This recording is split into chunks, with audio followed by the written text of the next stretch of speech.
parent of everything. It still exists. It's not dysfunctional. Now, humans need tools to survive. Just like we make the hand axe, all those things, we have societies, we have moralities that we create. Now, let's come from the beginning. I already had this conversation the other day, but I don't think many people understood. This is a very important distinction to make. The main battle in the world is between morality and amorality. And that's the difference between life and unlife. Things that are alive and things that simply are not alive. So it's the first big distinction. So can I make an assertion? Tell me if this fits or doesn't fit. So I would think that what applies to that is the worst thing is complete not caring, apathy in existence. Because no matter what sort of frame of morality you have, you believe you're being moral when you act, even though I may say that's completely wrong, that's the worst thing you can do. That's what we call immoral. I think it's immoral. You had some sort of framework to think through. Because there's the big difference. Right. That's different than doing whatever you want on any whim, for whatever, no rationale behind it, not even trying to rationalize your being. Okay. So that's the very first step, the fundament of morality. When life began existing, there was an accumulation of those random mutations that were functional. And that's, for me, I would say, that's the very rudimentary, the first morality. Many people disagree with me about that. Like, what the hell is a cell moral? Well, where does morality start? Does it just start from an animal to a human? Does it start from a specific kind of animal to a specific kind of animal? Or does it start with life itself? So morality... I would say it starts with life itself. From there, you would say that morality started as it was useful. It's a tool. It was a self-defense mechanism. The accumulation of those functional traits. And I take it that you still believe that's the case. So the case now is that's the very basics of morality. What morality is what's the most useful for life. Yes. It's hard to disagree with that. Yeah. That's the very first fundament of morality, at least from my perspective.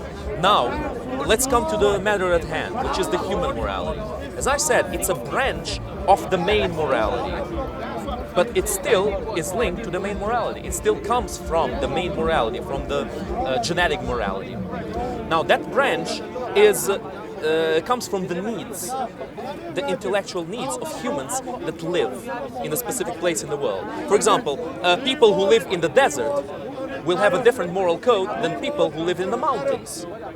It's a very different set of needs, very different set of morals. That's what breeds the morals. You see, for one of those people to leave somebody behind when he broke a leg, for example, people who live in a fertile plain or people who live in desolate mountains. For the people on the plain, to leave someone behind who sprained an ankle is unthinkable. Why would you do that? You can just come back and pick the person and drag the person. Now, for a person who lives in the mountains, if somebody sprains their ankle in the mountains and they're far away from home, they're low on provisions, there's few of them, there really is no way for them to save that person, is there? That's the very beginning of human morality, and it develops from there in an astonishing speed, with some astonishing speed.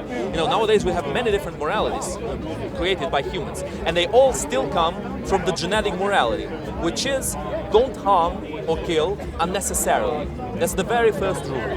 The very first purpose of life is to grow or die, and for that we need the rule. Not attack needlessly. Because, if you attack other creatures needlessly, well then of course the other creatures will attack you because they feel threatened by you, right? So I think that's where morality comes from. That's the very first step for morality. And the human morality is the tool that we invent to be able to live with the vast differences, intellectual differences between us. It's the set of rules by which we choose to abide to be able to coexist. That makes a lot of sense. At least that's how I see it. So is that set of rules, now going off of that, so immorality would be a different set of rules. It wouldn't even be a different set of rules. It would be a set of rules that doesn't actually do the intended purpose of helping everybody coexist or helping everybody survive, thrive, whatever you want to do. Immorality would be following a set of rules that doesn't suit that purpose. Either, whether knowingly or not knowingly, that's immorality. Is are that how you would dysfunctional. define it? Yeah, it would be a set of rules that doesn't work. So I would define morality, immorality, as that, but also something more than that, because we call immoral to something that doesn't abide by our own sense of morality, but it might be something moral in another environment. Just as I said, for the people of the plain, of the fertile plain, it's completely immoral to leave a person behind if he gets hurt. Now, for the people in the harsh environment of the mountains, it might be something a lot more moral. Now, I'm just giving an example. I don't know exactly how people function in the mountains or in the plains. It's just a logical example I came up with right now. But I think you understand the meaning of it, right? You get the point. The set of morals varies. And for one people, if they look at a different set of morals, it might seem very immoral to them because they don't understand the origins of that tool of morality that was created. So something can be, would you say that it's, if you apply a set of morality to a specific situation where the moral code didn't originate, that's an immoral code to follow in that situation? It might be perceived as immoral because the people who will be forced to abide by that morality, their life is not made easier, is it? Right. Like if so you're it failed as a moral to a system. certain extent, yeah. If in the mountains you become morally bound to help any person who sprains their ankle, well then lots more of people would die, right? Right. At least, again, I'm giving you this example in the mountains. Probably it's very different how people actually live in the mountains. But I'm just giving you a random example. I'll give you a more fantasy-like example. Imagine a world full of monsters who eat humans. And there's this huge place where humans live and prosper, but they need to cross a bridge every single day to bring food back to them. And every single day, to cross the bridge, you need to throw a person down. So the bridge unites itself by magic. Let's say it's a magical place, The morality of those people is to sacrifice that one person so that everybody can live. That is their morality. If they are forced to abide by, for example, our morality, which is don't sacrifice anyone, they will simply all starve to death, won't they? Right. So it's a situation-specific morality, which is I like that. The situation breeds the specific tool of morality, and yet still, the rule of unnecessary violence, that do not commit unnecessary violence, still remains. I think even more than unnecessary violence, I would say, to extrapolate it to now, unnecessary harm. Yes. I think that's the more all-encompassing. I think you're right. You're right. That's a better explanation of it. More, I think it started as violence, and now it's because to coexist, you don't even want to hurt someone's feelings. That's the idea is you want to cause as much. I don't exactly agree with that, because to be able to enter a discussion, to come to a better conclusion, you need to take the risk of hurting someone. You need to take the risk of having an intellectual war with another person. You need to take the risk that you might be wrong. That's true. Otherwise, you will never achieve a better opinion. You But will I just think keep that- living in your own dogma. I think that you have to though also pick your audience. I think you have to realize that there's certain. I think that the people you will be able to have an intellectual conversation with aren't going to be harmed by that conversation, aren't going to be hurt in any way by that conversation. Whereas somebody, like this conversation is a good idea to have in this location at this time. With this specific set of people. set of people who came here willingly. Yes. It may be the wrong thing to do to go to a religious center and give the same speech uninvited. I think that's the sort of. I think it's sort of a. It's just not very functional, is it? If Exactly, you it's know that the dysfunctional. audience will simply reject everything you bring to the table without even considering it, what even is the It point of causes wasting your time? dysfunction, right? Like you need to know which conversation to enter, which point to defend with which people. But then again, I think the absolute refusal of other opinions is something that is not very functional. It might be That's functional true. sometimes because we need a similar set of rules, as I said before, in a common morality. For example, it might feel for me like killing a man who raped my sister is moral. And it might feel to another person like killing a man is not moral no matter what he did.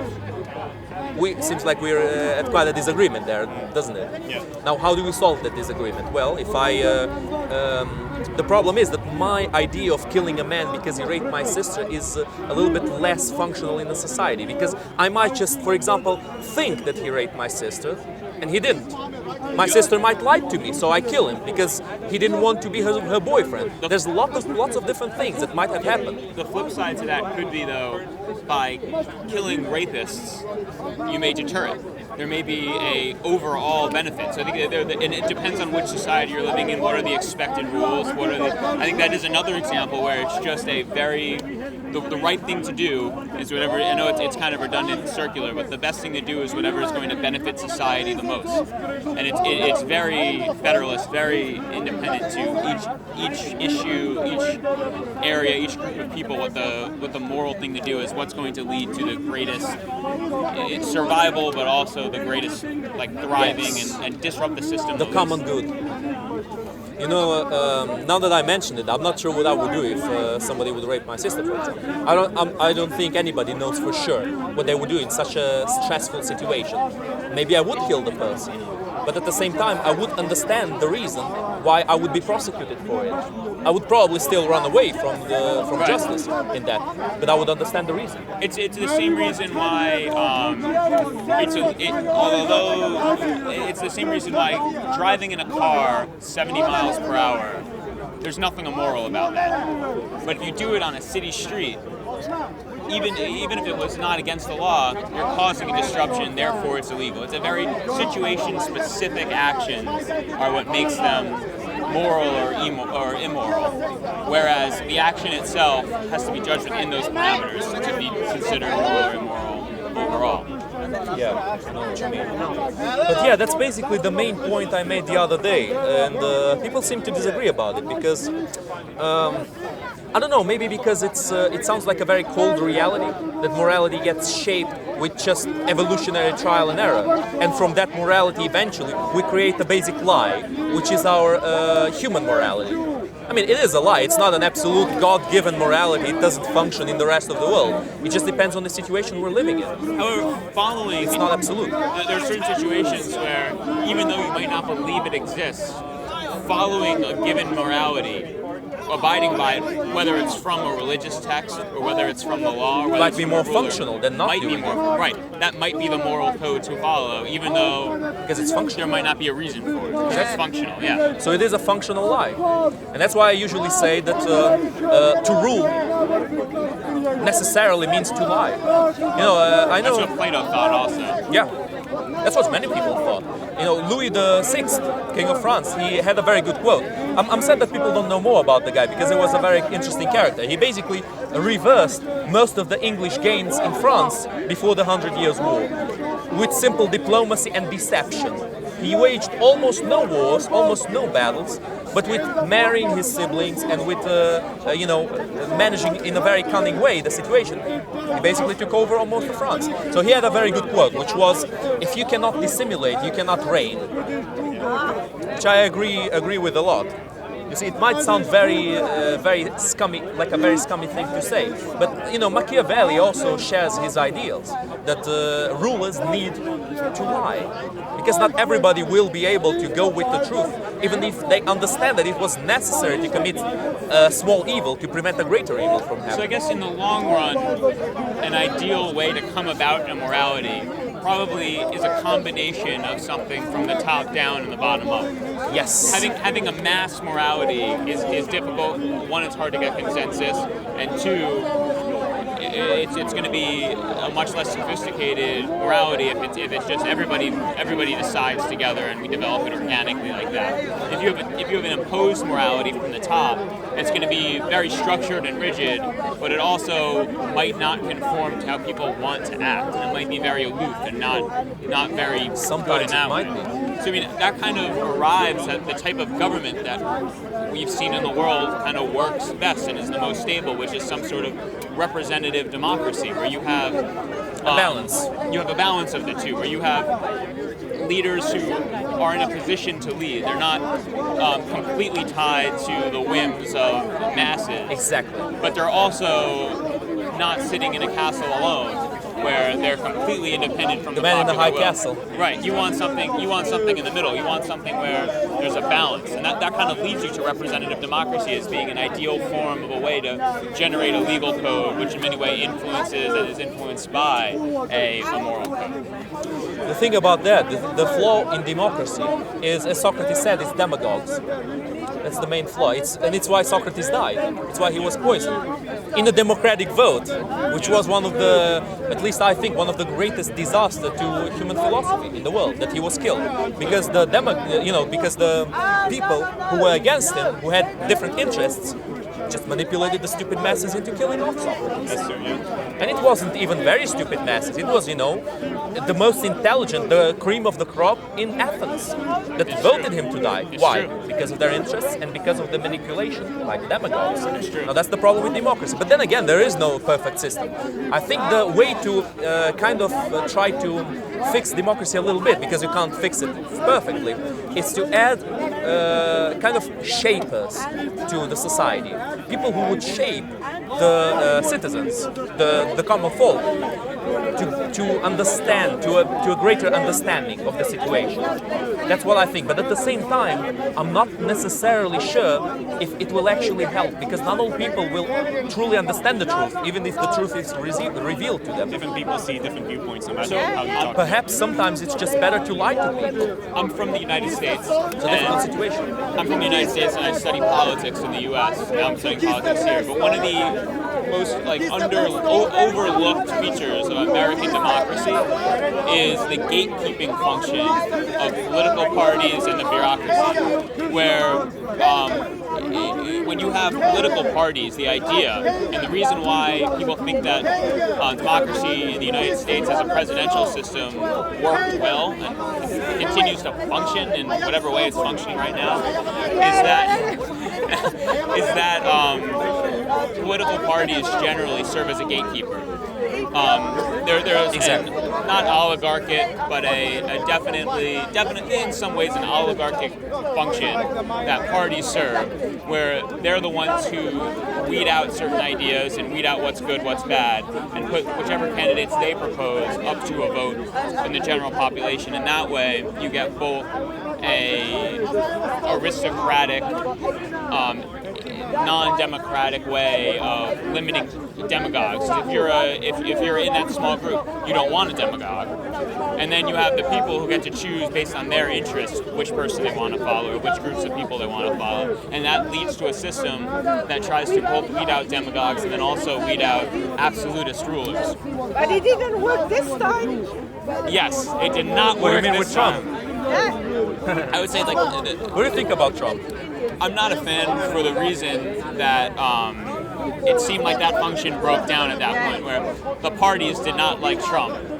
We live in the state as well. Did you like any of the other candidates? I'm in the United States. I'd be considered more of a liberal. I'd be more of a Democrat in the United States. Did you vote for Hillary? I couldn't vote. I was too young at the time. But would you if you could? I would have voted for Hillary for the reason that I think the institutions themselves, and as you're saying, sometimes it's okay to lie to the people. The individuals, the individual institutions themselves.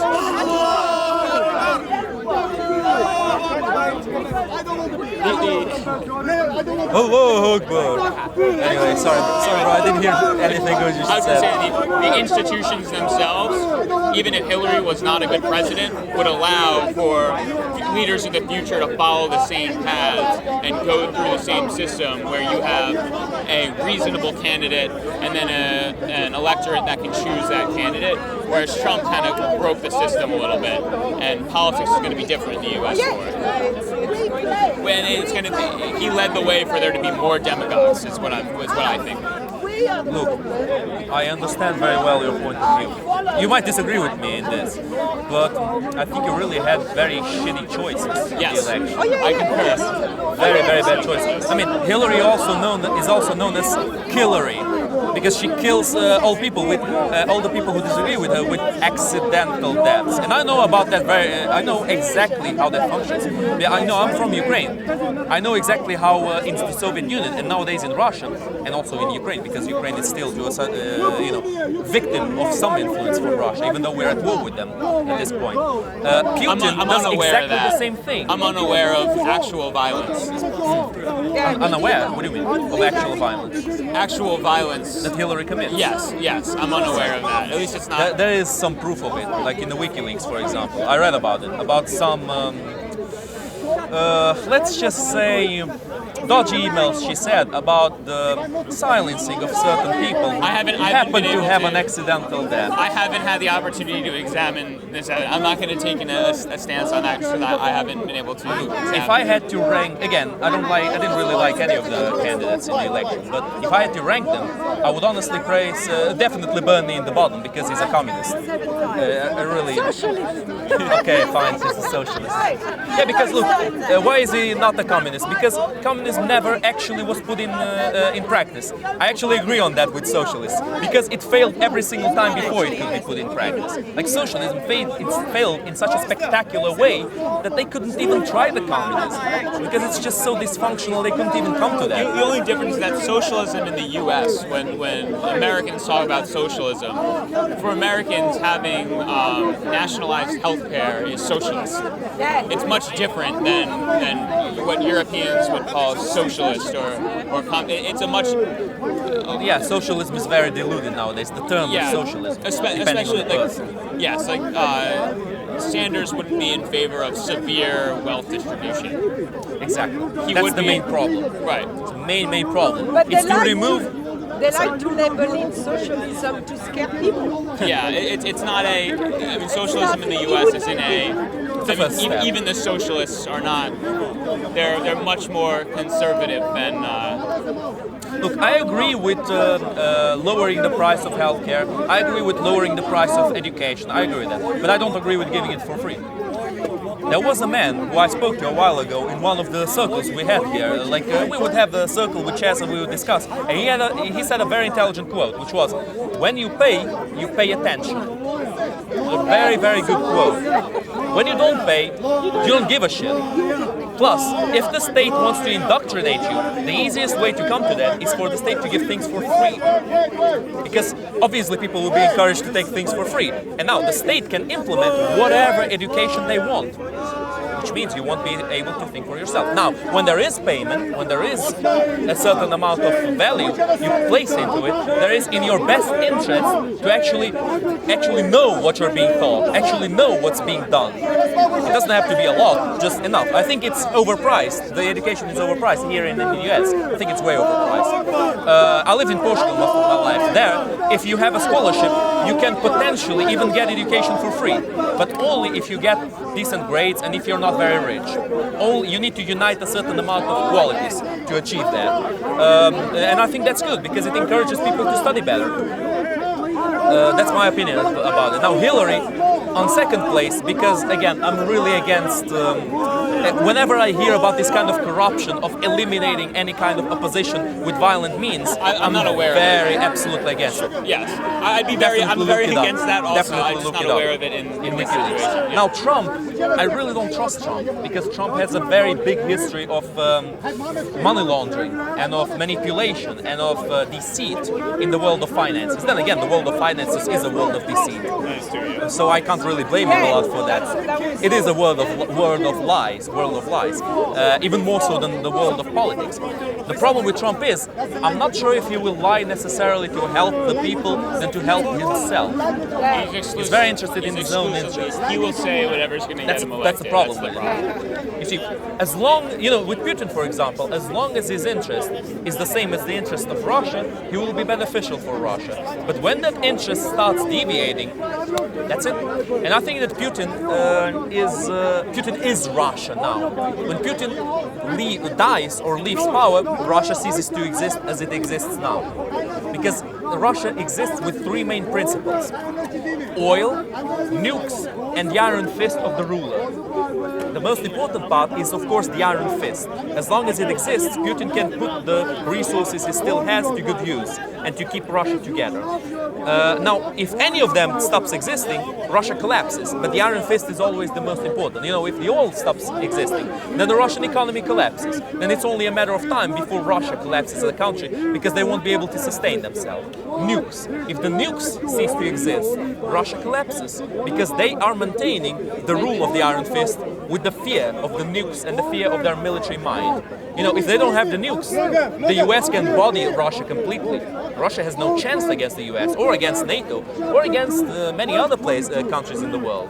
Their military is not that powerful, honestly. They have lots of tanks, yes, but in terms of air force, in terms of naval force, they're on a whole, the US is on a whole another level. And of course the iron fist. As long as Putin is in charge, he can keep those resources together and can keep the country together. But the question is, does the country deserve to be together? Like when they loosened the grip on the Soviet Union, everybody wanted to leave the Soviet Union. Nobody wanted to make part of it. So what's the point? I'm certain that many different places in Russia would prefer to separate. Like Siberia, for example, which is where the oil comes from. You know, oil, not even oil, the gas. It's mostly the gas. Also the oil, but mostly gas. Russia can blackmail Eastern Europe and even Germany with their gas. That's the thing that keeps them in charge. So, kind of touched it by accident. But yeah, we kind of deviated again from morality. Sorry, guys. No, it's fine. Actually, I have to get going. But it was very nice. Thank you very much. Very nice. How do you see morality evolving over time? Morality evolving? Now, with like the new technology and the more interconnected people. Thank you very much. Morality evolving. Is it a documentary, a video? No, do you see morality evolving more as we get more interconnected and as technology continues to increase? Yes. I see morality in a constant state of evolution.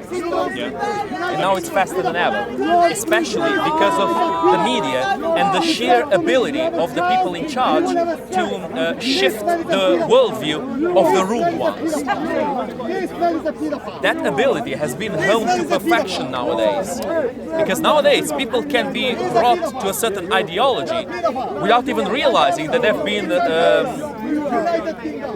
conditioned in that way. You mean like with Facebook ads, stuff like that, the news that they read, the specific Sometimes people, it's even subconscious. Something that works in a very deep level inside the psyche of humans. You know Pavlov, that's the alias I have here in Speaker's Corner, Pavlov. You know about it. You know Pavlov's dogs, the experiment. I really like the alias because it links me a lot with the scientist whose work I'm a big fan of. And it's something very important by the, to understand the functionality of the world, to understand the conditioning that humans are being exposed to, the conditioning that they go through to think the way they do, to think the way they think.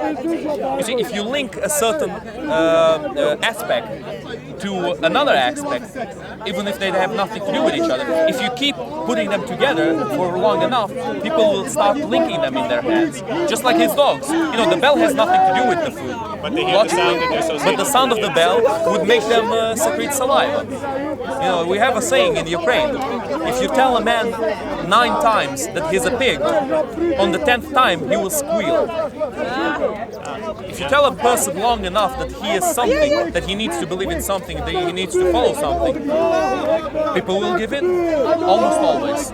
Very rare are the situations where the people have a very high resistance to that kind of outside interference. And those people usually don't do too well in society because of that huge resistance. So it's a difficult situation to resist that power, but at the same time to integrate into society. To have your own mind, the mind of your own, but at the same time not to be a complete outsider. I think it's a very important balance to make in the world. But as the world becomes more connected, you get more viewpoints. So you're more likely to change your view if you get to meet other people. Hopefully. You get more viewpoint and you also get more brainwash. Yeah. So it's both ways. With more viewpoints, the ability of people to brainwash also increases. So it's a constant battle with the power levels rising. Which one's So better? like that. Okay. Yeah, it's a constant battle. I would call that it's as a battle between the will of power and the power of will. The will of power is the current status quo. It's the functionality that has been developed. the power of will is the power of each individual to shape the will of power in his own way. When the power of will of one person or a group of people is more powerful than the will of power, which is the power of the majority, of the way that the world is being ruled right now, then the world is shaped, then the world changes in a great way. If the will of power wins, the world remains the same, and the change is very minimal. Yeah, I suppose it makes sense. That's what I would say, at least. Yeah, guys. Thank you very much. Thank you very much. Thank you. Actually, we are from Ukrainian. I noticed that. No, but from Ukrainian background. Both my parents. Oh, are really? Ukrainian. You're from Ukraine? Well, no, my You're mom, from Ukrainian background, yeah. yeah, my mom was born in France, but grandparents came from Ukraine, and my dad was born in Ukraine. So I'm like 100% Ukrainian, but I have a French accent. That's funny. You see, I told my sister one time, one day there will be a time where there's more Ukrainians outside of Ukraine than inside. And she told me like this, you think that time is not now already? See? It's already more or less like that. Exactly. But anyway, very interesting. Thank you, thank you.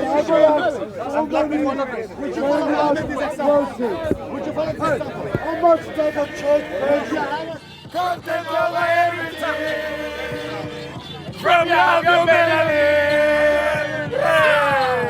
man, say it straight. Man, don't listen to BBC. Man, don't listen to ITV.